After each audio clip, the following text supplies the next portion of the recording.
Hello! Hello, Ramonians. Partner, hello. Hello guys. Hello. Shoutout muna tayo par. So, sige, shoutout muna tayo ng mga fellow Ramonians natin. Ito kapangalan mo. Shoutout po kay Elijah Rada, Elijah Benedict R. Rada ng 9 Darwin. Hello po. Shoutout. Hi. Ito, shoutout kay Kyla Himoto. Good afternoon po. Shoutout.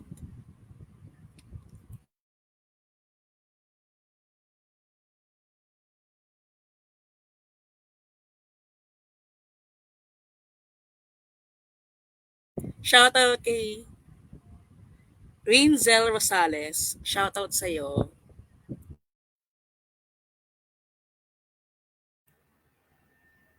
Shoutout din kay Francesca Ferrer from 8 Benevolence.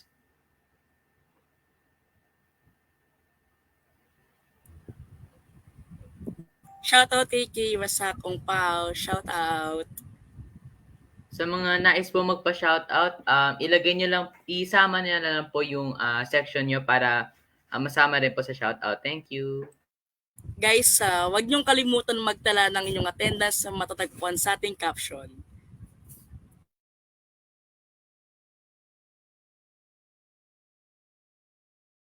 Shoutout kay Jivelson Cater from 9 Excellence. Shoutout din kay Keira Sakong pa from 9 Honesty. Ayan. Shoutout din kay Junina. Junina, sorry kung mali yung pag-pronounce, pero shoutout po kay Miss Glorian from 8 Benevolence. Shoutout din kay Bianca Angelo Rebistual from 8 Endurance. Ayan, hello po. Shoutout kay April Tubog from 9 Mercy. Shoutout.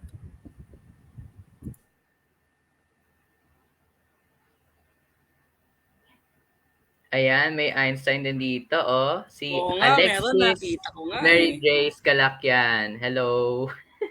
Shoutout. Shoutout kay Julian Renatus E. Castillo from Grade It Benevolence. Shoutout. So guys, wag niyong kalimutan magtala ng attendance form na matatagpuan sa ating caption.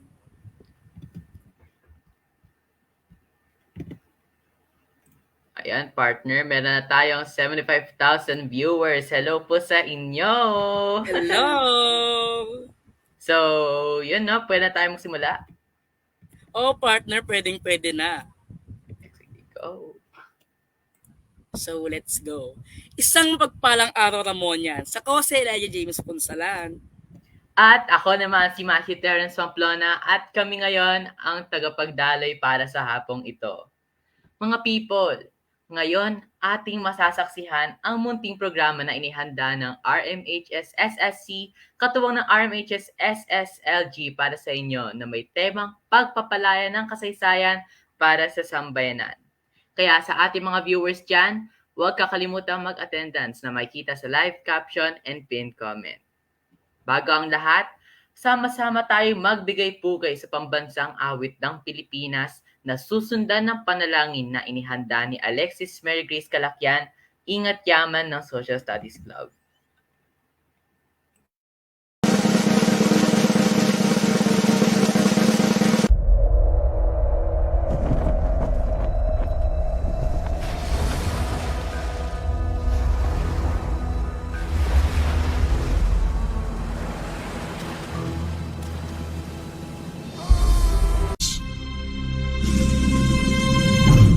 Bayang magiliw, pres na silanganan, hanap ng puso, sa dibdib mo'y buhay. Lupang hinirang, tuyan ka ng magibing, sa manlulupi, di ka pasisingin. Sa dagat at bundok, sa simulyan, sa langit mong baba, may dilagang tula at awit sa paglayang minamahal. Ang kisat ng watawat mo'y tagumpay na nagbibigay, ang bituin at araw ng kailan pa may di magdidihin. Lupa ng araw ng buwan, ating pagsinta, buhay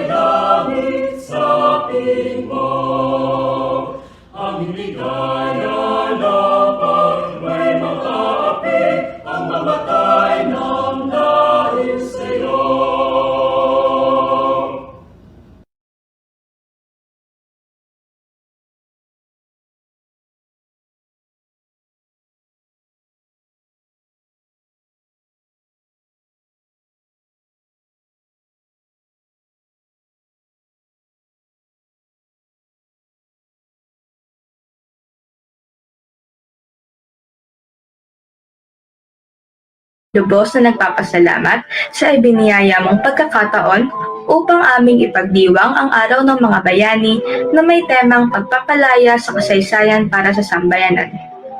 Naway patuloy niyo po kaming gabayan at bigyan ng karunungan at lakas upang makaisa sa pagpapaunlad ng aming bayan.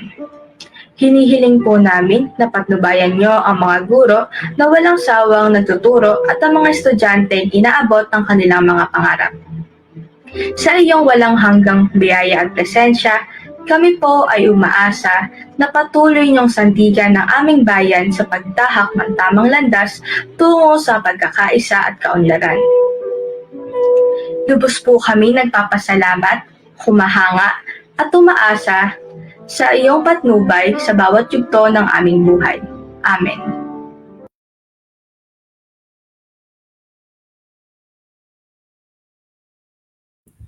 Ngayon naman ay dumako tayo sa pag-awit ng Ramon Magsaysayhim sa pangunguna ng RMHS Coral.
Ngayon partner, excited na ba kaya ang ating mga fellow Ramonians?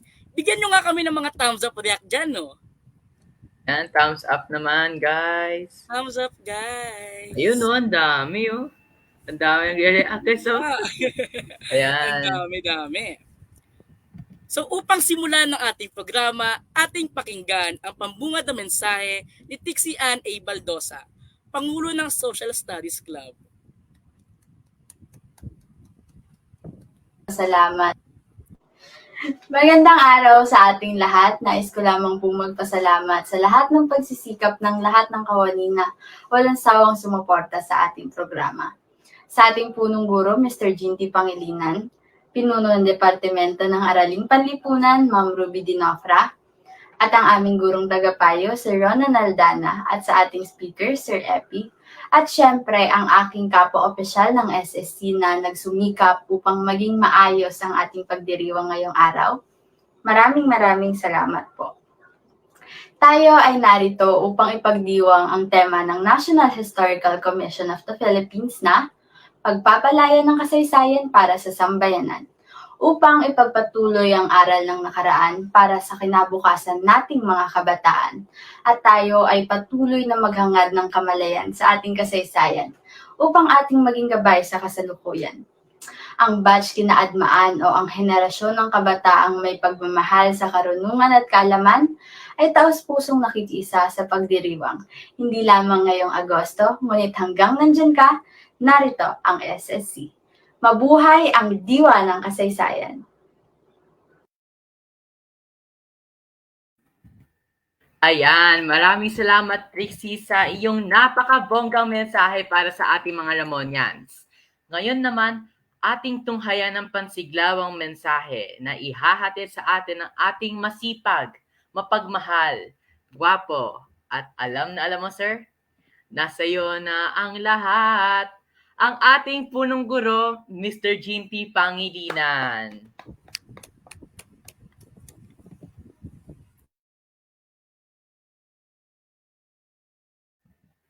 Ayan, mukhang Wala pa si Sir Jean. So, Oo nga. mag-shoutout muna tayo dito, partner, no? Sige, mag-shoutout muna tayo.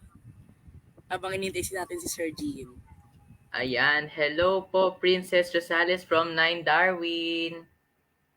Hello, Benzil Marie Danggilan from Nine Dignity. Hi, shout out. Hello din sa aking pinsan na nanonood ngayon, Janica Denise Pamplona from 9 Faith. Thank you po sa panonood po sa amin ngayon. Thank you, guys. Thank you, Larissa guys. Behavior from 9 Dignity, nanonood din dito. Hello po. Hello po. Edward Fidel Badal, 9 Darwin, mula sa 9 Darwin. Hello po mula sa Darwin, Dignity. Meron pa dito, partner. April Tubog from 9 Mercy. Hello po. Hello po. And meron palang nanonood sa atin from grade 10. Ayun, no, si Jemmy Nocus, Nettie Jacob from grade 10 Nationalism. Hello po. Ito rin, may isa pang grade 10. Si Kuya Rafael Manalang from Tenerife. Hi.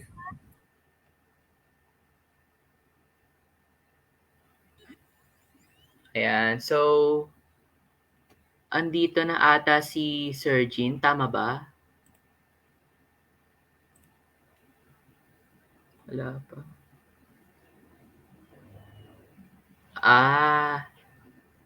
Si Sir Aldana muna pala ang magsasalita po muna para po kay Sir Jean.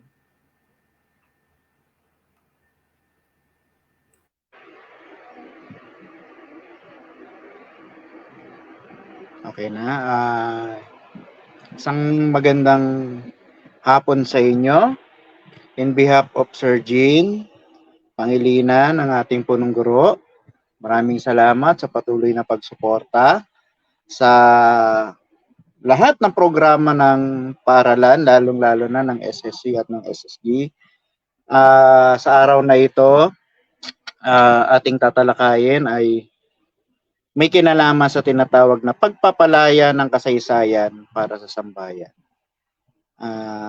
Ginanap ng SSC ang programang ito sa araw ng tinatawag nating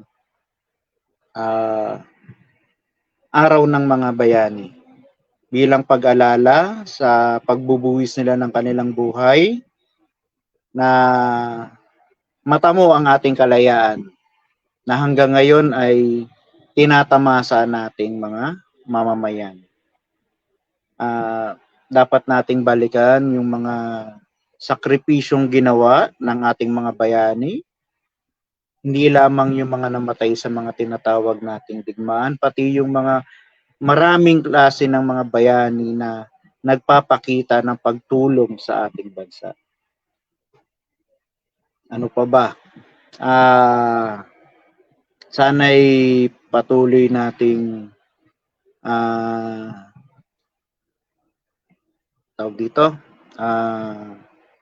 suportahan ang lahat ng mga programa ng SSC, ng SSG at lahat ng mga programa ng mga bawat club sa paaralan. Ito na rin ay isang pagpapatunay na ang pagsuporta natin sa mga grupong ito ay magsisilbing paraan din ng pagiging masunuri nating mga mamamayan dahil nakikinig tayo sa mga magagandang programa na kanilang ipinapatupad at kung saan din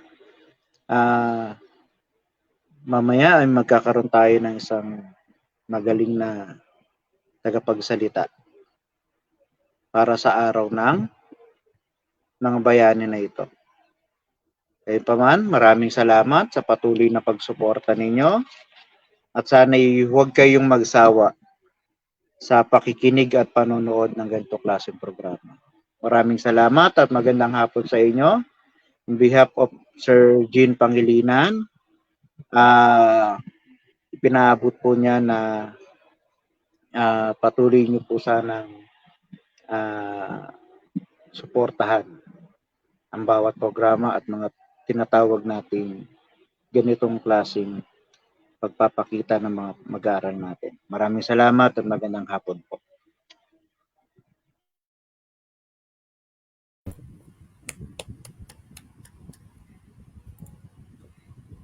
Maraming salamat po sa inyong napakasiglang mensahe para sa aming lahat, sir.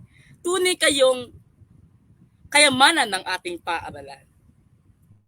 Ayan, thank you Sir Aldana. Ngayon, partner, tumungo naman tayo sa ina ng kagawaran ng Araling Panlipunan, Mrs. Ruby Ardenofra, upang ipakilala sa atin ang special resource speaker for today's live. Palakpak naman.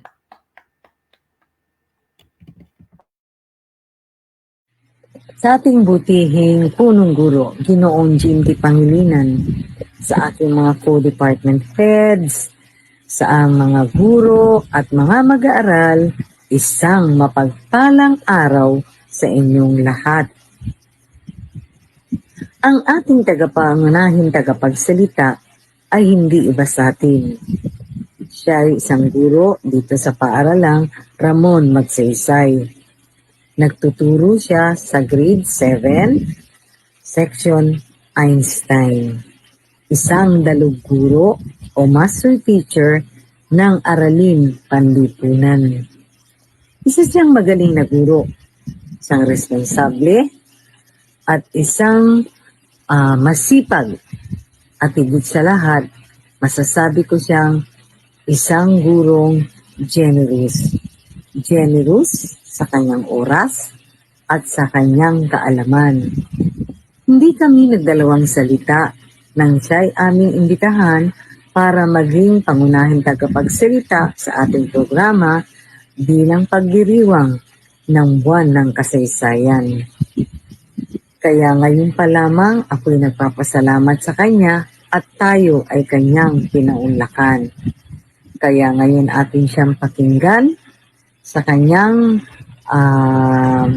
pagbabahagi ng kanyang kaalaman. Ito po ay walang iba kundi si Ginoong Christian George M. Epi.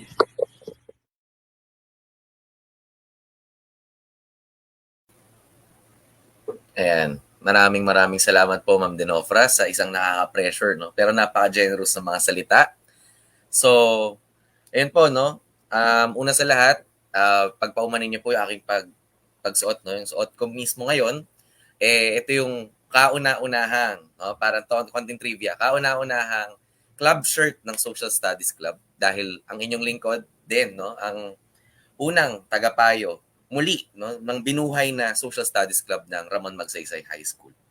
At isang karangalan na nakikita natin, no, na itinaguyod mula kay Sir Mapagu hanggang kay Sir Aldana yung ating organisasyon. Pagbate, kudos Sir Aldana, no, na hindi talaga na kalimutan ang kasaysayan sa ating paaralan. At talagang nasa mabuting kamay ang mga opisyal, no, mula kay Trixie hanggang sa pinakamababang opisyal natin sa Social Studies Club.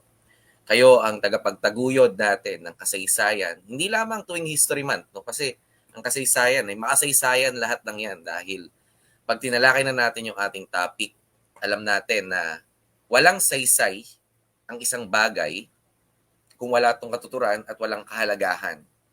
At sige, hindi natin patagalin, no? Ang ating presentation. Yan. Yan.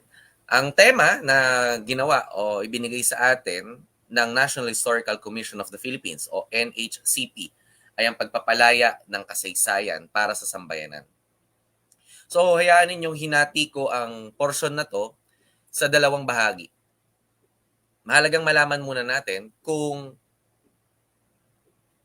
ano ang kasaysayan, paano ito lalaya. No? Kumbaga, pagpapalaya ng kasaysayan yung unang bahagi, at ang ikalawang bahagi ay kasaysayan para sa sambayanan. Okay? So, hinati ko ito sa dalawa lamang na objektibo. No? Layunin natin. Sa dalawang objektibo, natutukoy ang kabuluhan ng kasaysayan bilang esensyal na bahagi ng lipunan. At ang ikalawa, yung mapaliwanag natin anong kaparaanan ng kalayaan sa iba't ibang aspekto ng lipunan. So, sana yung mga live audience natin dito ay mag-participate mabuti, no? mahalaga na malaman natin at mabaon natin kung ano nga ba ang dapat nating baunin. Diba? So, iiwan ko muna sa inyo ang isang pinakapangunahing mensahe ng talk na to. At kahit ito, baunin ninyong lahat, no? Ang pinakamahalagang mensahe ng talk na to ay nararapat lamang na ang kasaysayan ay nakabatay sa katotohanan. Walang kasaysayan kung wala itong pinagbabatayang katotohanan. Lagi nating tatandaan yon. Hindi natin maituturing na kasaysayan ito sa oras na nakakiling ito sa kasinungalingan. Gawa-gawa. Maraming gumagawa, di ba? Ayaw natin na maniniwala tayo na marites lang ang magsasabi ng kasaysayan. No? O kaya naman ay lolo-lola lang natin. Hindi kasaysayan ang tawag dun. Ang tawag dun, chismis lang. Magkaiba ang chismis at kasaysayan. Kasi ang chismis, pwede kasi yung hindi totoo, pwedeng totoo eh. Pero ang kasaysayan kailangan kasi na-verify. Diba? Gusto nyo ba na kayo ay pinagkakalatan ng istorya lang? Diba? Siyempre hindi. Diba? Diba? Muli nating ugatin. Ang kasaysayan ay mga salaysay na may saysay. Kaya nga kasaysayan. May mga significance. May kwenta. Kaya may kwento ang lahat ng ito. Diba? Sa ganang ganito, nangyayari ang paglaya ng kasaysayan.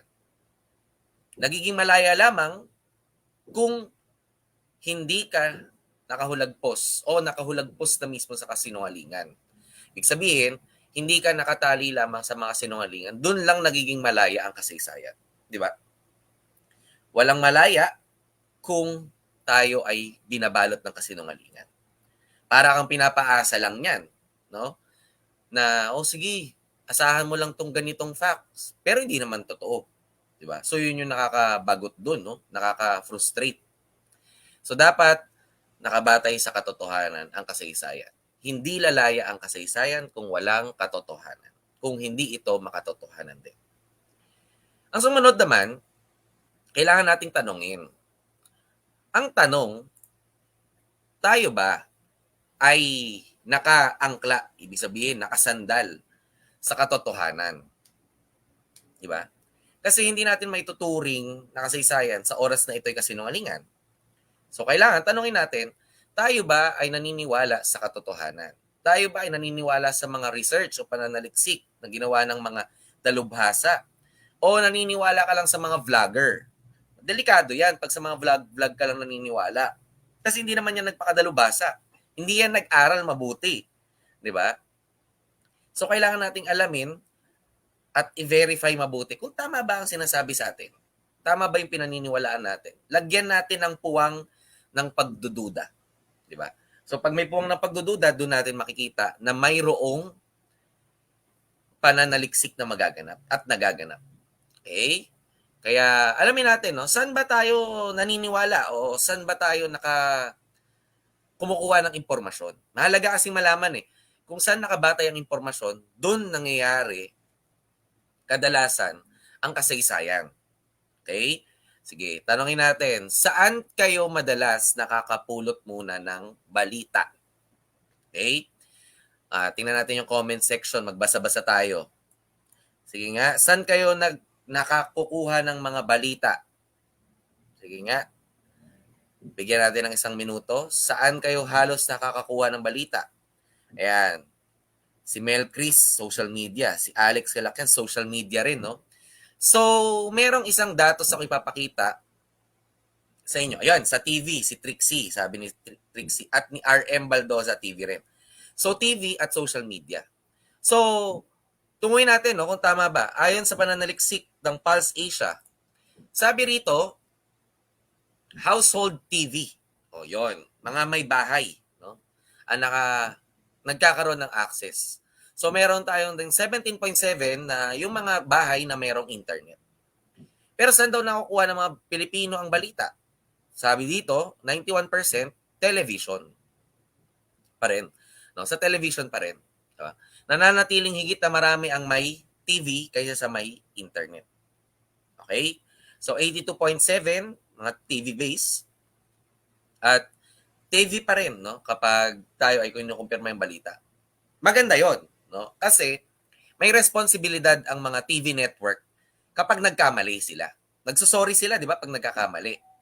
So, mahalaga yon. Dahil kung yan ay purong social media lang, tapos umuso pa yung panahon na to, no? Yung mga estudyante ko mismo dati sa grade 10, naniniwala sila doon sa tinatawag na deep web, deep web. Hindi ko alam kung familiar kayo doon sa mga deep web na yan. Pero yung mga deep web na yan, kailangan talaga 100% i-double, triple check pa natin. No? So, yun, no? Pero alam natin na nag-iba ang landscape nung nawala ang ABS-CBN. Kasi may mga TV network na halatang-halata may bias eh. Di ba? So, anong sumunod naman? Ang sumunod, kailangan alamin natin na bumababa ang nanonood sa TV. Totoo. No? TV viewing level, down. Sabi ng Nielsen. Kasi, yun nga, may digital presence na. No? Ang both, no, ABS-CBN, ang GMA7, ay nagpapaligsahan na rin mismo sa YouTube. No? At iba't iba pang mga social media platform. Again, maganda na doon tayo sa mga credible news site. Kasi, again, pag nagkamali sila, nagsosorry sila. No? Meron silang batayan. Pwede silang i-sanction. May kumokontrol sa kanila kapag sa oras na sila ay may maling mababatid. Now, so bumaba nga yung TV, so dumami talaga ang nanonood na lang o nakukuha sa social media. Pero ako, active ang Twitter ko, lalo na pag umuulan yan, nag-search siya ng isang hashtag, no? Yung hashtag walang pasok, di ba? Comment nga dyan kung kayo ay katulad ko, no, na talagang nararamdaman na pag umuulan, no? Ang radar natin, hashtag walang pasok talaga eh, pagdating sa Twitter. And of course, sino-sino ang mga may access sa internet? Meron pa rin 37% ng mga Pilipino na wala pa rin access sa internet. 63% may internet na. Kaya may mga magsasagot talaga o sasagot talaga kanina. Yan, nasa Twitter daw ang lahat. No? Sana all Twitter, no? Nasa kanya ang lahat. Okay. Pero ito pa, no? Ang internet traffic, ibig sabihin, monitor kung gaano karami yung taong nasa internet. 69%, more than once a day, yung pag-access nila sa internet. Ibig sabihin, maraming beses tinududot ng Facebook, Twitter, social media, Instagram, or ano pa man yan, no? Merong 69%, at ako naniniwala ako rito, may pag-aaral kasi, na sinasabi nila na ang karamihan ng mga kabataan at may mga social media, no? Lalo pa, hindi lang naman to kabataan eh. Ang edad ng kabataan ay hanggang 30 years old, no? Hanggang 30 to 35 years old. Eh meron tinatawag tayong fear of missing out of FOMO, no? So yung fear of missing out, kaya lagi tayong nakatingin sa cellphone, ayaw natin mawawala tayo sa balita or what. Gusto natin may data na nga tayo eh. Kaya yung iba dyan nagke-free data, minsan napapilitan mag-load. Diba? Kaya kayo, lagi kayong tumalima, no? Laging may social media kasi may mga up-to-date na post. Kaya nga minsan, may mga bata, no, na-encounter ko to nung ako'y tutok pa at hands-on talaga. Do admin pa rin naman ako ng SSG page o SSLG page. Marami nagko-complain, nakapasok na, nagkaka-announce nyo lang, ganito, ganyan. Kasi may mga ganun talagang circumstances. No? May mga kailangan hindi ka mawala kagad sa update. Okay? At yun na nga, saan man kaya nakaka-access ang karaniwang Pilipino, mahalaga yun. Kasi kung ano ang itinatanim natin sa ating isipan, nagiging katotohanan yun. Okay? Sige. Next, tingnan natin to. Ano ang may internet o sino ang mas maraming internet? Siyempre, ang may internet ay ang class A, B, at C. So, yan, no? Yung mga may social media. Yan si Kay Rasa Kong Pao, no? Sa Twitter daw lahat. Siguro yan ay nasa class A, B, C. No? O kaya class D. Mababa ang class E, pero may access pa rin. So, yung ina-access ang internet, 60%, at ang uma-access ng Facebook ay 51%. So, ibig sabihin nun, ang impormasyon talaga ay Facebook generated pa rin. No? Marami pa rin naniniwala sa post sa Facebook. Walang data sa Twitter at sa social media Instagram. Medyo yun tayo kulang, no, sa pag-aaral ng Pulse Asia. Pero yun na nga. Sa Facebook pa rin dominantly kumukuha. Yan. And of course, itong sinasabi natin, ano ngayon ang banta ng digital demographics? Mahalaga kasing malaman natin yung banta ng digital demographics. Kasi yung digital demographics alam natin na, ito yung mga na Facebook. Kaya karamihan ng campaign, no, ako tinutuon ko yung pangapayo ko sa SSG, sa mga SSLG officers, Facebook pa rin talaga, no? Kasi nandun majority. Ang mga parents sinahanap, ano pong Facebook account, no? Walang parents, no? Walang nung nag-enroll kasi kami rin naman ang mahawak ng enrollment. Tayo ang nag-approve at nag-section ng mga yan. Karamihan ng tanong nila, wala namang nagtanong, ano pong Twitter account ng SSG? Wala namang nagtanong na ganun, no?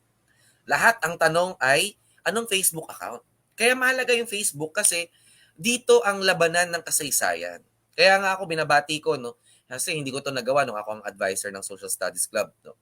Na mayroong mga significant event. Talaga nangyari to sa araw na to. Nagulat ako sa mga ganong officer, no? Under Chandy at sa mga iba pang officers ni na Sir Aldana at Mr. Buatis kasi siya ang co-advisor ng Social Studies Club. Nagulat ako na ganon, no? Yung campaign nila, no? Na may mga kinalilimutan na, no?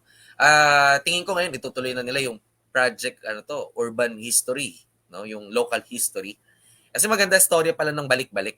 So hayaan ninyong sila yung bumuo nitong storya nitong mga to. Okay? And of course, ang fake news, no? Kasi mahalaga na malaya ang ating kasaysayan. So ang fake news dapat alam natin sino 'yan? Ano 'yan? At paano 'yan kumakalat? Isa sa dalawang Pilipino nagsasabi mahirap ispatan ang fake news lalo na sa traditional and social media. 38%, ibig sabihin nun, 38% nagsasabi, ang hirap malaman kung sino yung totoo o anong totoo sinasabi or what. So sa pag-aaral ng Social Weather Station, SWS, ang sinasabi nila, lumabas lamang na 38%, no? Ibig sabihin, 4 sa 10 Pilipino, hirap matukoy kung totoo ba ang iniharap na impormasyon. Parang ganito ang ginawa sa pag-aaral na yan. May A at B. May pinakita, code card. Anong totoo, anong hindi. Karamihan ng mga Pilipino, nahirapan tukuyin sino nagsabi nito, sino nagsabi niyan. Namamali sila. So 40% pumagsak dun sa examination na yun. Ang sumunod, yung spread of fake news. Ito yung nakakabahala.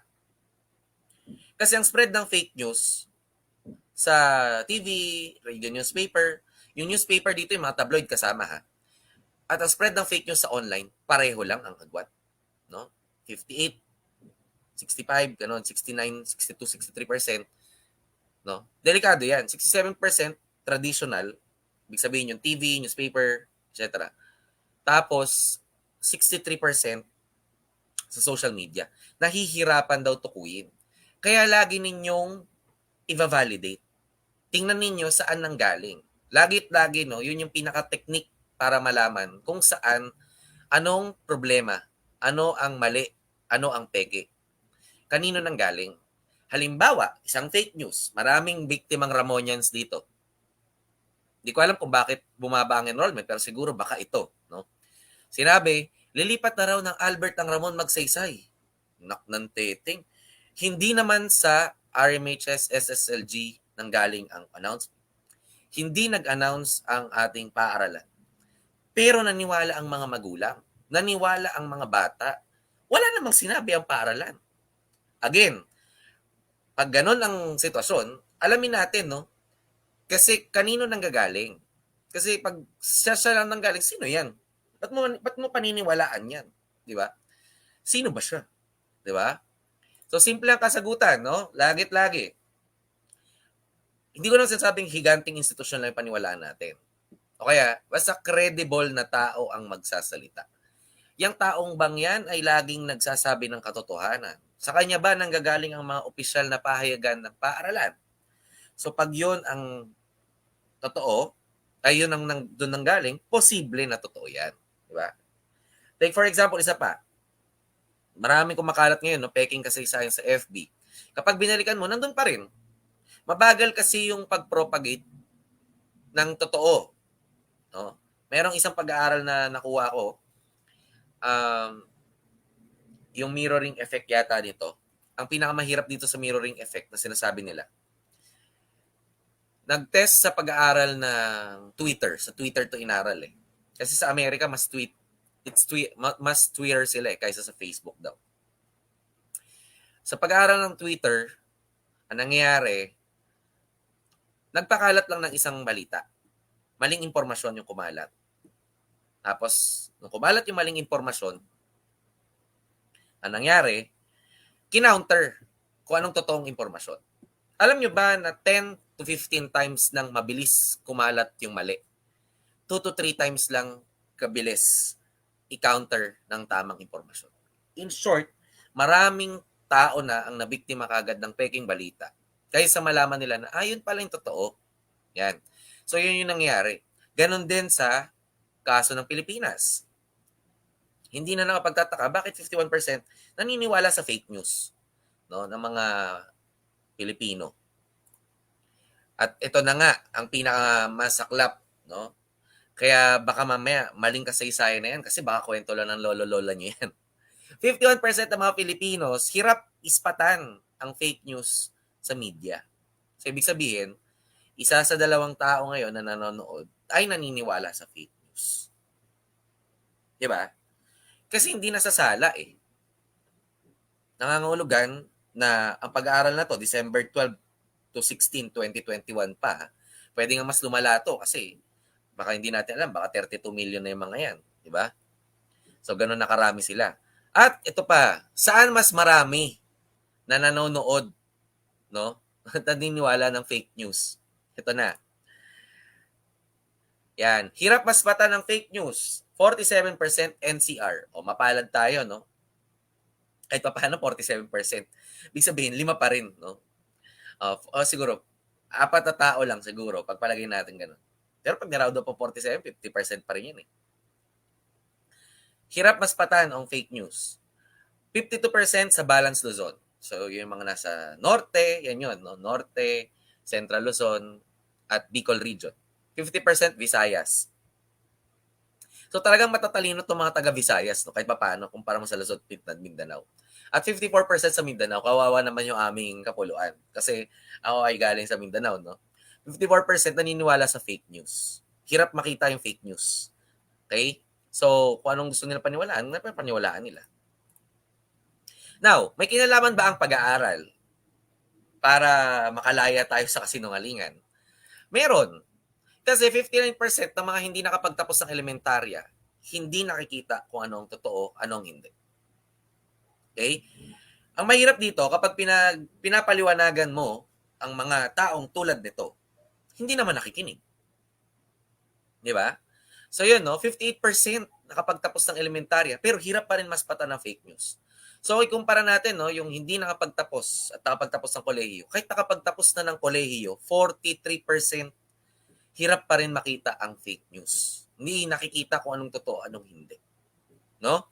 So, sa usapin, mas dihamak na biktima ng peking kasaysayan ang mga taong hindi nag-aral o hindi nagtatapos. Nakapagtapos sa pag-aaral. Next. Sino naman yung nakakakita? Yan. May advantage ang lugar. Kasi, ang nakakakita naman daw, ay, hindi ko naging black to 34% ng mga taga-NCR alam kung anong totoo. Yan. So, 34%. Mapalad tayo kasi siguro maraming available resources sa NCR. Dagdag pa, nandito ang mga top universities. Nandito ang UP, LaSalle, Ateneo, UST. Yan, no? Nandito ang mga premier institution. Tapos Balance Luzon, 23%, 15% sa Visayas. At kawawa muli ang Mindanao. No? Karamihan sa Mindanao ay hindi nila nalalaman kung totoo ba ang kanilang pinaniniwalaan o hindi. At ito, no? Sino naman yung tumitingin at tinitingnan mabuti na seryosong problema ang fake news sa internet? Ito, 80% sabi ng mga taga-NCR, problema ang fake news sa internet. 'Di ba? Halimbawa na lang, no, hindi lang naman to tungkol sa usapin ng presidente, ang presidente natin ngayon. Pero halimbawa, si Jackie Chan, ilang beses na siya pinatay sa Facebook. 'Di ba? Mga naniniwala sa mga anong tawag nga doon, yung pinipeke yung account sa social media. Yan bahagi rin ng marami mabibiktima niyan eh, 'di ba? At yung mga icons. Halimbawa, si Eddie Garcia, bago pa siya mamatay, maraming beses siyang pinatay, di ba? So yun, no? Pero yun nga, isang problema yan, no? Na kailangan itrato muna nating seryosong problema yan para alam natin anong solusyon dapat dyan. Tapos, ito na nga yung sumunod, no?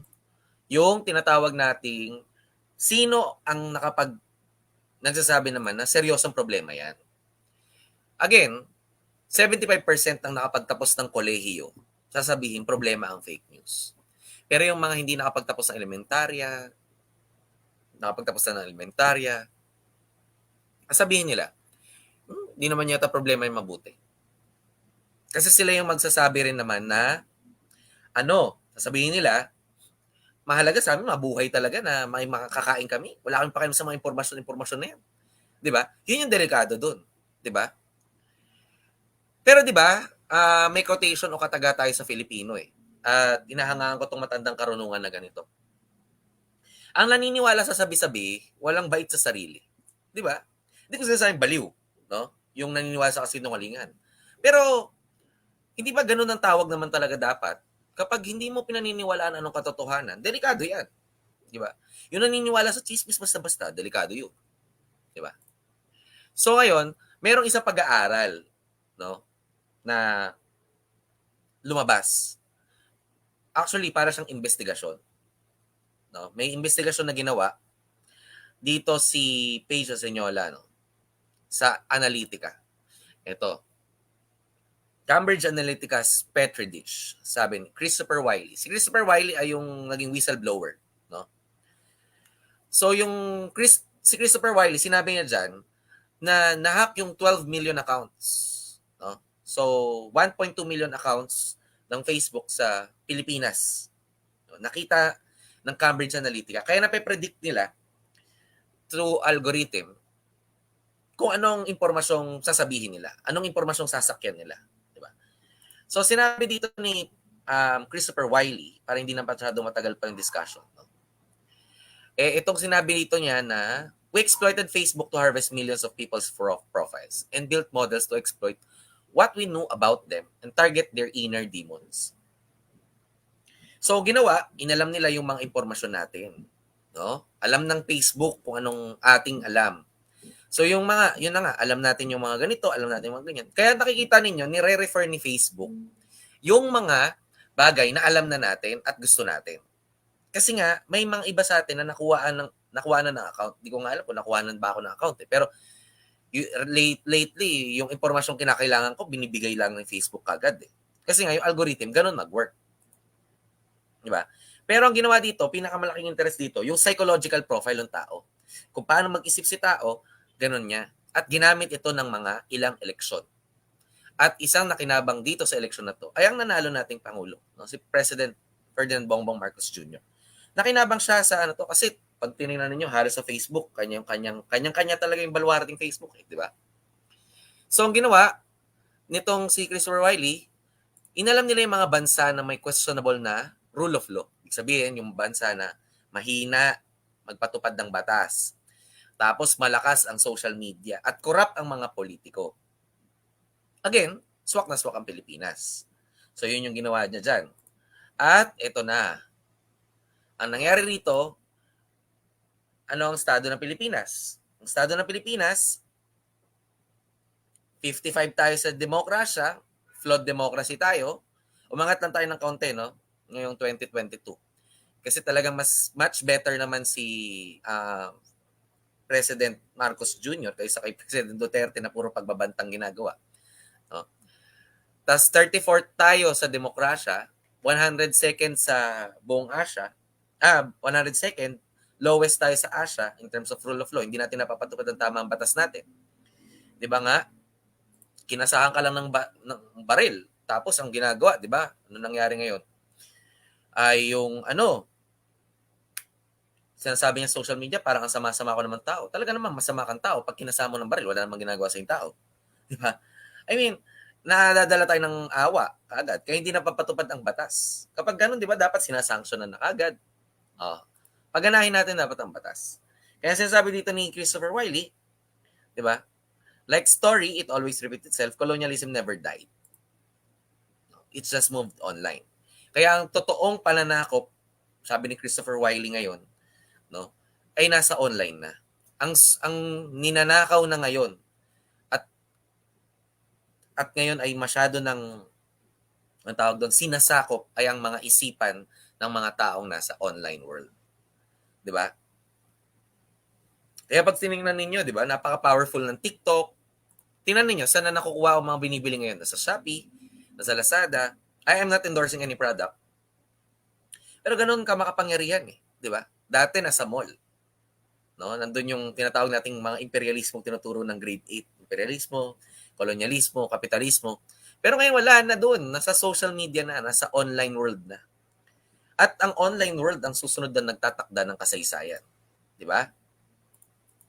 So nakita na natin, ganito ang problema ng Pilipinas, kinakaharap natin. So anong dapat natin tingnan? Dapat natin tingnan na ang kasaysayan ay dapat para sa sambayanan.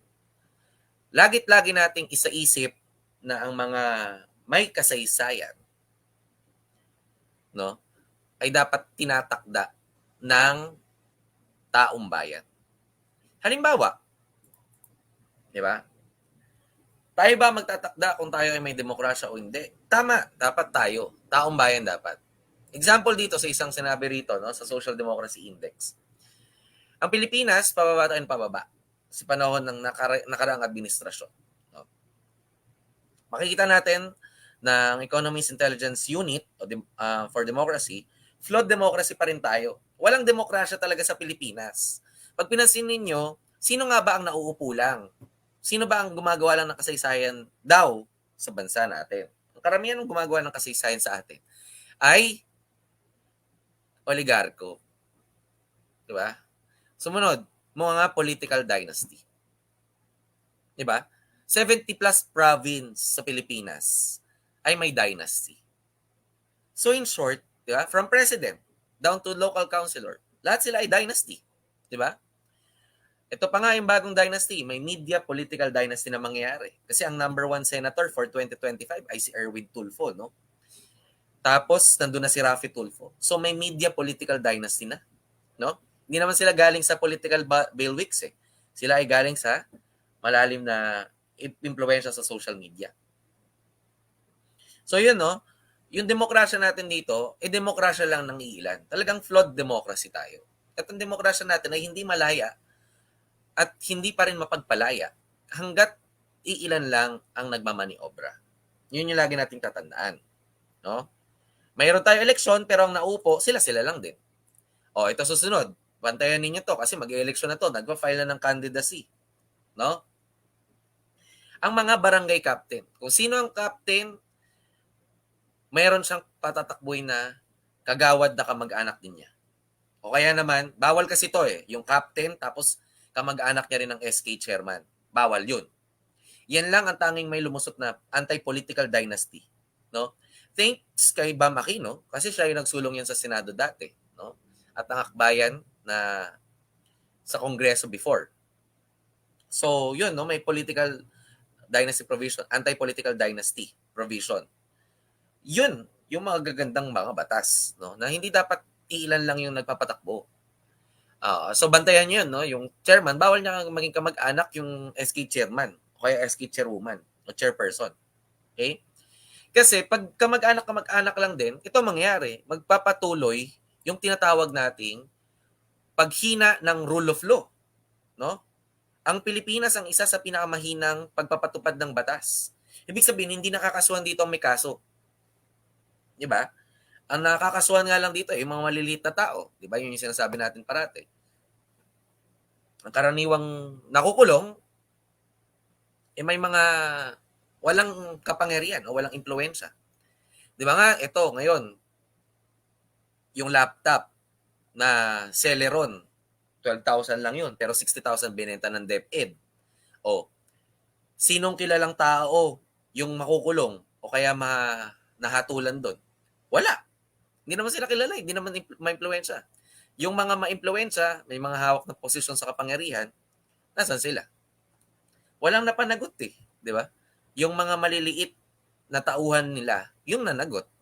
Ganun na lang ba ang kasaysayan? Kung sinong mahina o sinong maliit, siya na lamang balagi? Oh. So, ganun natin tingnan, no? Kapag ba ma-impluwensya yan, mapapanagot natin yan kapag nagkasala, yun yung rule of law. Oh, next. Flawed democracy pa rin tayo. 55th. Pero alam ko, nasa 53rd na lang tayo, 54th. Tumas naman tayo ng konti. Pero 50 plus pa rin. Flawed democracy pa rin. Mahina at may problema tayo sa pamamahala. No? At higit sa lahat, mahina ang ating political participation. Ito na lang sana i-consider nyo to. No? Flawed democracy pa rin tayo ayon sa pag-aaral noong 2023. Ngayong 2023, 58/100 tayo. Political rights, wala pa rin tayong konsepto ng karapatang pantao. Parang inisip natin, sige, patay na yan. Total, addict naman yan eh. O, yun, delikado yun. Di ba? May ganun dapat tayong malinaw na paniniwala. Civil liberties, hindi natin alam kung karapatan ba natin yung isang bagay o hindi. Di ba? Isa pa, lagi nating isa-isip, no? Ito yung mga problema natin eh. Sabi natin, ayoko pumasok sa politika. Kasi, marami, magiging masama lang ako dyan. Kung alam mo mabuting tao ka, alam mo may prinsipyo ka, dapat kang pumasok sa politika. Kasi tingnan mo, pag hindi ka pumasok sa politika, di ba? Ano nangyayari? Sinong nananalo sa politika ngayon? Yung sinayawan ka lang ng budots, nanalong senador na. Di ba? Yung kinantahan ka lang ng Wonderful Tonight, number 1 senator pa. Di ba? So yun yung mga bagay na yun. Delikado yan. Kasi yung mga walang alam nga, nakakapasok sa politika, ikaw pa na mabuti at may alam. Kaya dapat pasukin ng mga mabubuting tao ang politika. You should not leave politics alone. Kasi may mapapasama ka o ayaw mo ng kapangyarihan. Hindi. Kailangan pasukin ng politika kasi nga, it's the only way to change our society. Di ba? O ito, alam mo na kapag halimbawa, alam ko botante na ang ilang grade 10, no? Hindi ko alam kung tama ba o qualified na yung ibang numero. Pero alam ko pagdating yata ng 15 or 16 years old, makakaboto na ng SK. Eh. O, pag alam mo ang SK nyo ngayon, nagpaparamdam na, may mga patarpolin na. Delikado yan. Bakit? Yan ang magiging corrupt sa inaharap. Di ba? May patarpolin na eh. Wala pa namang kampanya. O, isa pa. Kapag naman ang mga SK, meron ng sardinas na may 1,000. Ayan, alam nyo na, babawiin nila yan pag sila na nakaupo. 'Di ba? Kaya bantayan nyo mabuti ang mga ganyang politiko. Dapat nga kinakalaban nyo yan eh. Nag-organize kayo. No? Kaya dapat iboto natin kapag sino matino. Dapat ganun. No? We run the campaign. Ikampanya nyo kung sinong dapat. Kasi hindi kami mga kampanya. Bakit ako po kami seleksyon eh? So alam nyo kung sinong tama, sinong mali. O, pag yung SK ninyo, puro pasayaw lang, pa-TikTok lang, nakakuha na ng boto. Delikado ulit yan. Bakit? Walang alam yan. Di ba? Anong gagawin yan? TikTok na lang. Di ba? Magpapatarpoli na lang, magpapaliga. Dapat ang SK ninyo, nakita nyo nung panahon ng pandemya. Pinaglingkuran ba kayo ng SK ninyo? Di ba? May naramdaman ba kayong tulong ng online distance learning? O, pag wala kayong naramdamang tulong, anong aasahan nyo dyan pagdating ng araw? Di ba? So yun, no? Bantayan nyo mabuti sinong maglilingkod sa inyo. O kaya naman, sinong makatutulong sa inyo. Di ba? Halimbawa, hindi natin nasabi, knock on wood, no? Mangyari ulit isang pandemya. Yung nagtitiktok ba iboboto mo? Dapat alam nyo yan. No? Again, mahirap to, pero sana may mga ganong organisasyong mag-organize. No? Sa barangay level pa lang. So, wag na nating hayaan. Dapat alam nyo rin pala anong stand ng mga SK nyo. Dapat nga may mag-debate pa dyan. Pag hindi umate ng debate, dapat hindi nyo iboto. Kasi walang alam yan. Anong gagawin yan doon? Diba? Eto, kung hayaan lang ng SK ninyo, no, na magpatuloy yung mga ganitong atake sa demokrasya, delikado ang kasaysayan natin. Diba? Yung social media, yung red tagger, delikado rin kapag yung SK ninyo o yung mga iboboto yung barangay captain o boboto ng mga nanay tatay nyo. By the way, may mga ganito akong estudyante dati. Produkto ng Social Studies Club tong gumawa nito. Talagang kinukumbinsi niya yung nanay tatay niya Naboto, iboto itong mga ganito. So ako, naniniwala ako, kahit hindi botante itong mga batang to, kayo na nanonood ngayon, no? Meron tayo 97, 104 na, umangat bigla eh. So kayong mga 104 na nanonood ngayon, no? Ikampanya nyo sa mga nanay tatay nyo kasi hindi kayo botante, di ba? Sabihin mo nga, TikTok lang alam niyan, bakit iboboto yan, di ba? So yun, no? Dapat alam nila ang mga issue. Yan ba ay mga may sangkot ng korupsyon? Malalaman nyo kung corrupt yung mga barangay captain nyo. Ganito lang yan eh. Di ba? Yung pandemya, binigay 6,000. 6,000 ha? Dumating sa city ninyo, 4,000 na lang. Alam yung corrupt yung mayor nyo pag ganun. Tapos pagdating sa inyo, sardinas, bigas na lang. Yun na lang nakuha ninyo. Di ba? Alam nyo na pabawas ng pabawas na lang. Di ba? Delikado yung ganun. Kasi may sangkot ng korupsyon yan. Ito pa. Kapag yung mga, kasi mahalagang bagay ito eh. Yung mga barangay na yan ang susunod na mga ngampanya ulit ng mga korap na politiko eh. Kaya dapat malinis yung barangay. Okay? Kung yan, naramdaman nyo ngayon lang, ngayon lang naging active, ngayon lang nagkaroon ng programa, ngayon lang nagbigay si Kapitan, ngayon lang may pakain si Kapitan. Delikado yan, wag nyo na iboto yan. Ikampanya nyo wag iboto. Kasi, delikadong attitude yung ganun. Wala tayong kinakampanya rito ha. Tingnan nyo lang yung behavior. Pag yung behavior na yun, ngayon nyo lang naramdaman, ngayon lang nagpapiesta yan, ngayon lang naglabas ng pera yung Kapitan yung yan. Babawiin niya yan pagtapos sa eleksyon. Tandaan niya yan. Ako nagsasabi sa inyo. At yan bang Kapitan yung yan? Kaya tingnan nyo anong stand nila.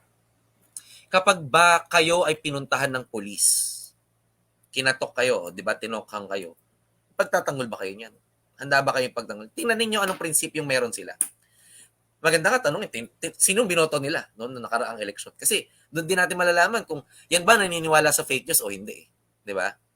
Mahalagang malaman yung mga ganon kasi alam natin na yan ay naniniwala sa tamang kasaysayan o hindi. Kasi tatandaan natin, baka pagdating ng araw, yun, sabi ni Sir Mel, hi Sir Mel Pamplona, no? Baka sikap pa nagpatokhang sa'yo. Pwede. Kung yan ba si Kapitan ay walang konsepto ng karapatang pantao, delikado yun, no? So, yun yung mga bagay-bagay na tingnan natin, no? Yan ba ay kikilalanin yung LGBTQIA+ community, no? Pero ayoko yung yung babasusin mo yung Diyos. Delikado tayo dyan. Huwag tayong ganon. Pero dito tayo sa punto na to na kikilalanin ba nila yung karapatan mo bilang individual? Kasi kung wala silang alam sa karapatan, paano ka ipagtatanggol niyan? Diba? You cannot be defended by someone who is ill-informed. Diba? So anong sumunod? Dapat nating tandaan din na yan ba ay handang maglabas ng kanyang impormasyon na ito, ganito ako, ito yung nangyari. Diba? Ako, hindi ko naman siya kinakampanya, pero hindi naman siya makakatakbo pa eh. Diba? That's why I admire Vico Soto a lot eh. Si Vico Soto ang tinitingala ko na sana 35 ka na pagdating ng 2028. Kaso 34 years old lang siya. Diba? Si Vico Soto kasi yung tipo ng tao na, alam niyo yun, nilalabas niya kung anong totoo, anong nakuha niya, diba? Anong nangyari, anong natipid ng Pasig, anong nakakamit ng Pasig. Tapos pinatanggal niya yung mga pangalan-pangalan sa Pasig. Pasig is an exemplary of good governance. So yung mga ganong bagay, no, kailangan tingnan natin. Ito bang leader na to, may katulad na leader sa amin? Then you campaign for those leaders. Kasi hindi kayo botante. Sino makakaboto? Yung nanay, tatay nyo, yung tita nyo, yung katulong ng sa bahay ninyo, makakaboto yan kasi nakastay yan sa inyo eh. So yung mga ganon. Ganon dapat ang kasaysayan pinanghahawakan. Iniingatan mo siya each and every time. Diba? Kasi kapag mahalaga, iniingatan mo yan. No? Hindi mo pababayaan. Kasi, kaya nga, mahalaga eh. Mahalaga yung bagay na yan. Kasi may halaga. No? Mahalaga yan. So, dapat ingatan natin. Kung mahalaga ang kasaysayan para sa inyo, kung mahalaga ang katotohanan para sa inyo, ingatan natin yan. And of course, hindi lang to basta-basta pinagsasabi ko dito, no, na impormasyon. Ito ay impormasyon din at sana biblically aligned, no? Kasi maging ang Biblia, no, sinasabi, no, sa 2 Corinthians chapter 8 verse 21, Our purpose is to do what is right. Gawin kung ano ang tama. Not only in the sight of the Lord, but also in the sight of others. Kung ikaw ay naniniwala sa kasinungalingan, tapos sasabihin mo maka-Diyos ka, huwag ka nang magsabi niyan. Mali yan. Di ba? Hindi totoong maka-Diyos ang isang tao naniniwala sa kasinungalingan. Di ba? O, hindi rin maka-Diyos ang isang taong sumusuporta sa kabalbalan. Di ba? Yan ay delikadong mga signos na impokrito o hypocrites yan. Kumbaga, yan yung mga magiging Pharisees sa Biblia yung mga yan, di ba?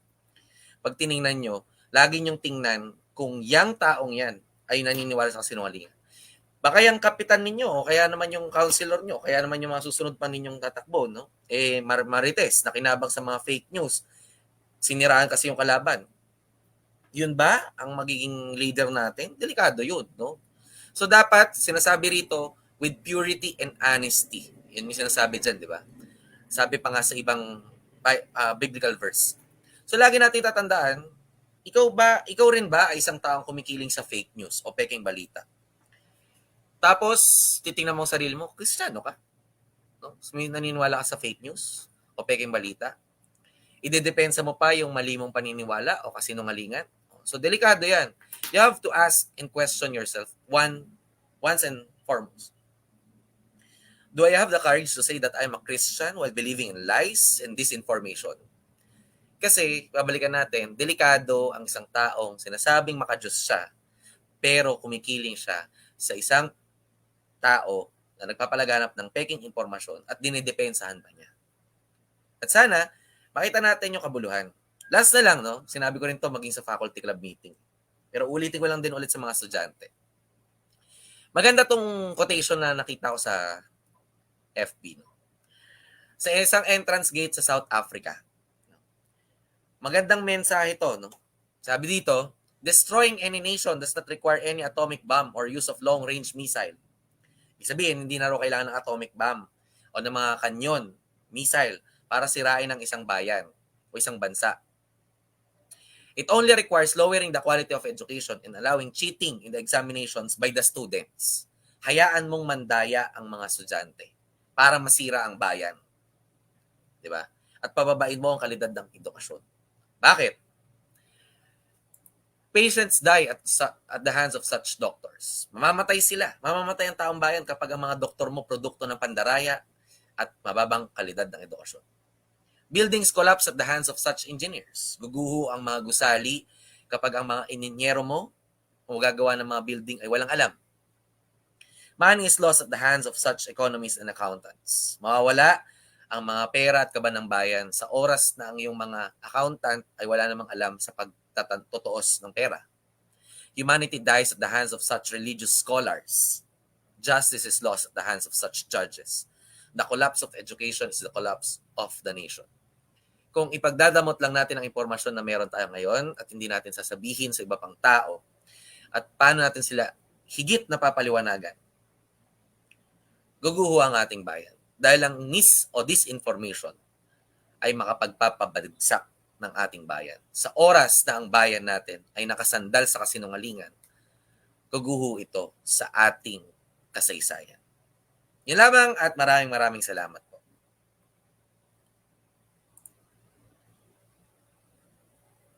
Asa na mga MC natin?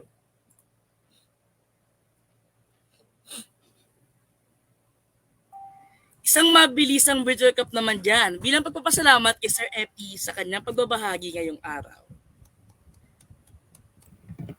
Agree, Sir Epi, no, na ang kasaysayan ay dapat laging nakabase sa katotohanan. May validation tayo dapat dapat para malaman po natin kung tama ba o mali bago nating paniwalaan ang isang bagay para maiwasan po yung fake news. Ngayon at napakinggan na natin ang ating research speaker.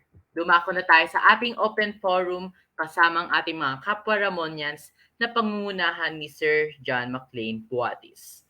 Kaya sa mga viewers na gustong magbahagi ng mga katanungan, reaksyon at komento, isend nyo lang po sa ating comment section. Thank you.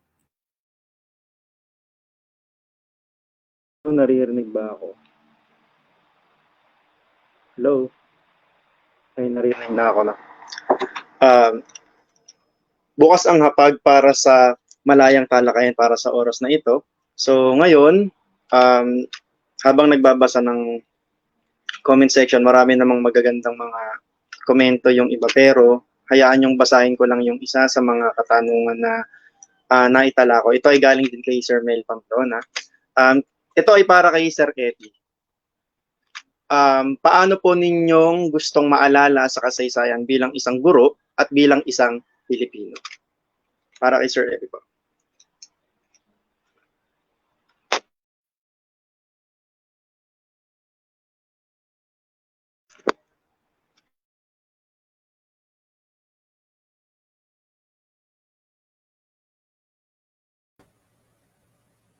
Ay, ayun. So yun, no, paano maalala bilang guro? Siguro ano to dapat, no, na matandaan tayo bilang guro. Wala naman tayo ibang dapat pang hilingin, gawin upang matandaan tayo, kundi bilang isang guro na maaaring makapagpabago ng isipan at higit sa lahat ay makapagbigay kaliwanagan sa mga mag-aaral natin, no, ng kamulatan na kinakailangan sa ating lipunan. I think ganun dapat tayo kumilos, no, bilang isang guro. At yun na nga, bilang isang guro sa kasaysayan, magturo tayo ng tamang kasaysayan. May kasaysayang pinagbabatayan. Diba? Yun lang.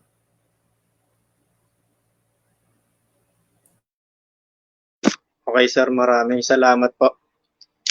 Okay, total, wala naman ng mga katanungan na nakikita dito sa comment section. Ngayon naman, ako naman yung iiwan ng katanungan para sa mga mag-aaral. Kung nasagot ni sir yung katanungan ng isang guro, sa point of view ng isang guro, kayo naman bilang isang mag-aaral, paano nyo naman matutulungan ang inyong bayan para mapalaya ito? Yun lang at maraming salamat.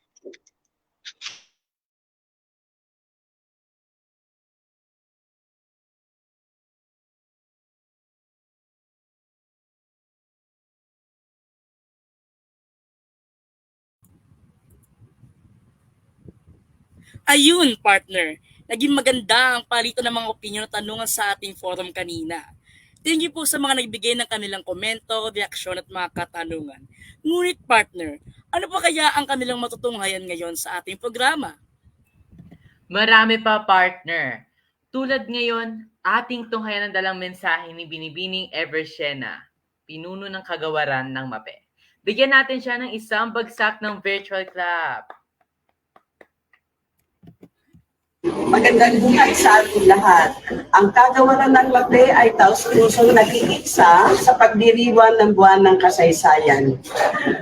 Nawa ang pagdiriwang na ito ay lagi nating isa sa puso, lalo na sa mga kabataan, dahil ang ating kasaysayan ay siyang susi o malaking bahagdan ng ating tinatamasang kalayaan at kaunlaran sa ngayon. Kaya halina't mag-iisa, ipagbunyi ang ating kasaysayan.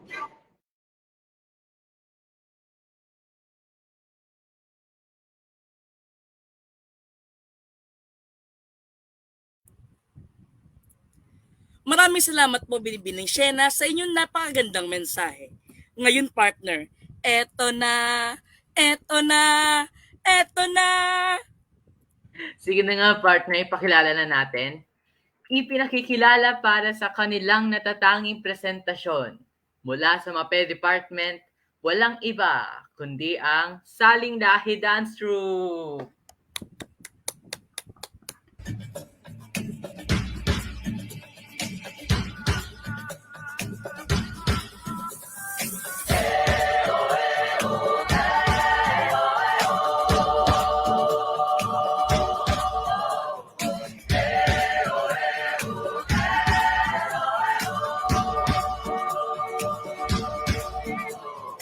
Rin ang takot sa iyong damdamin, ipamalas ang aking galing. Tumayong buong tapang, harapin ang buhay at kapin ang tagumpay.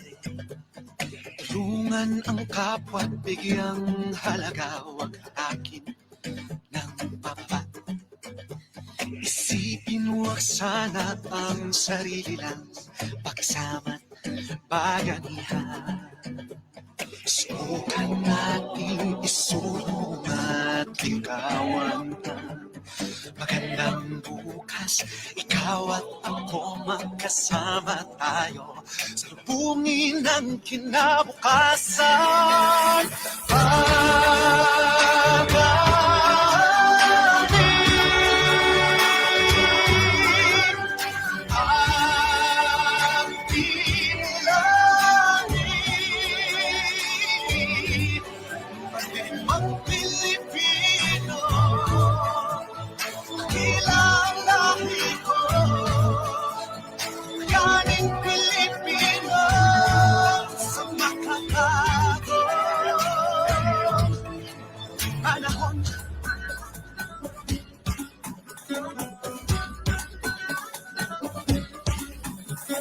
Halina't hawakan ng aking kamay, sabay abutin natin ang tagumpay. Patuloy lang tayo sa pagpapanday, tiwala sa Diyos ang sandat at gabay. Subukan nating isulong at ligawan ang magandang bukas. Ikaw at ako magkasama tayo sa lubungin ng kinabukasan.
Wala ba kayong mga kamay dyan or bitul cup man dyan?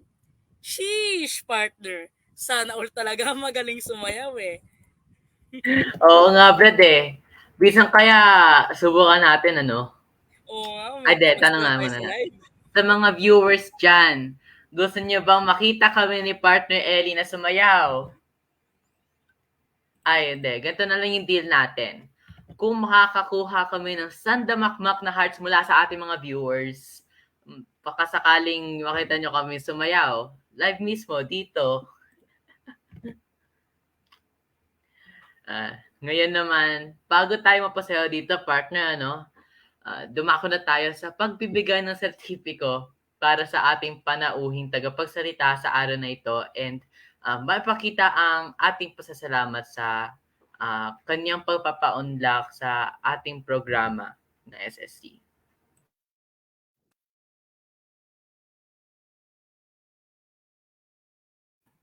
Certificate of Recognition is proudly presented to Mr. Christian George M. Epi for his invaluable contribution as the resource speaker for the program of Social Studies Club aligned with History Month 2023 with a theme entitled Pagpapalaya sa Kasaysayan para sa Sambayanan, given this 28th day of August of the year 2023 at Ramon Magsaysay High School, Manila.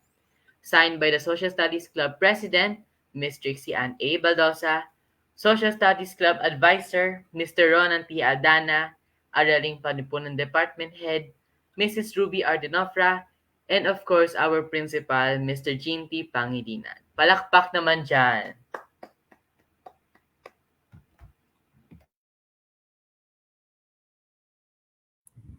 Sa ating mga panauhin na nagbigay ng kanilang oras at presensya, maraming salamat po sa inyong lahat.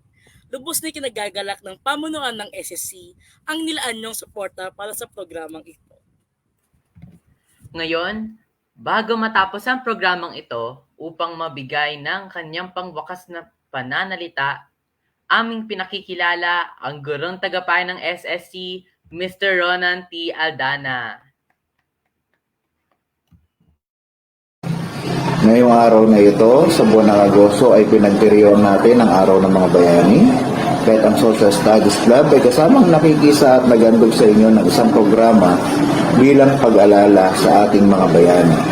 Naipakita naman ito ng ating mga mag-aaral at opisyal ng SSC sa pagkuha nila ng isang magaling na guro mula sa Raning Pamigunan na si Ginoong Christian George Epi bilang pangunahing tagapagsalita sa araw na ito. Pinasasalamatan ko rin ang aking head na si Ma'am Rubito Lautra sa patuloy na pagsuporta sa Social Studies Club at nakikisa rin ng MAPE sa pangunguna ng kanilang head na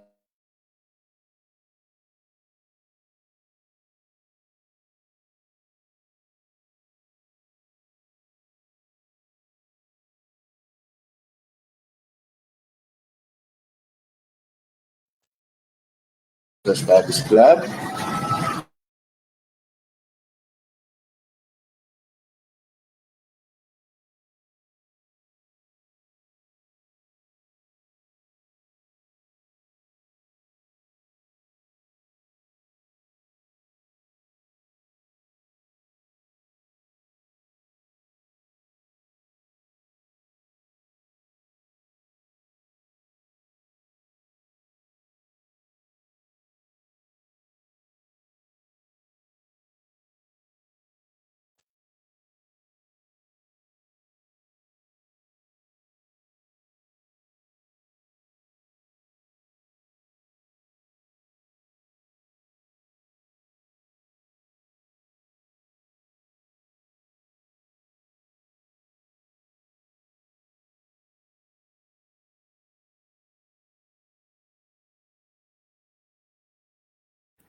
Ayan. Ayan, so medyo naglag kanina, no? So, ganun pa man, thank you so much, Sir Aldana, sa napaka-wonderful na pananalita na inanda mo para sa amin at sa ating mga panauhin.